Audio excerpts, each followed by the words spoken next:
ইসলামকে অবমাননা করে যেই কথা বলেছেন তার প্রতিবাদে আজকে আমাদের এই বিক্ষোভ সমাবেশ। এই বিক্ষোভ সমাবেশে উপস্থিত হয়েছেন ত্রিশালের সূর্য সন্তান, এই জাতির শ্রেষ্ঠ সন্তান, এই জাতির রাহবার উলামায়ে কেরাম, উপস্থিত তৌহিদি জনতা, সকলে আজকে পরাক্রান্ত হৃদয়ে আমরা এখানে উপস্থিত হয়েছি।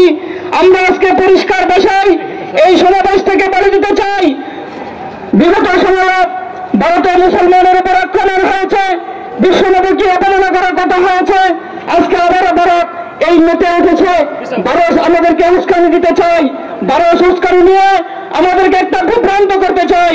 এজন্য আমরা সকলেই সর্বদাই সজাগ থাকবো, ভারতের উস্কানিতে পা দিব না। তবে একটা কথা মাথায় রাখতে হবে, বিশ্বনবীর অপমান যারা করবে তাদের সাথে কোনো সময় আপোষ হতে পারে না। আপোষ একটাই হবে, নিজের জীবন দিয়ে হলেও নবীর ইজ্জতকে হেফাজত করার চেষ্টা করবো ইনশাআল্লাহ। হাজিরিন, এই পর্যায়ে আমাদের সামনে বক্তব্য নিয়ে আসছেন হযরত মাওলানা বীর মোহাম্মদ ত্রিশালী সাহেব।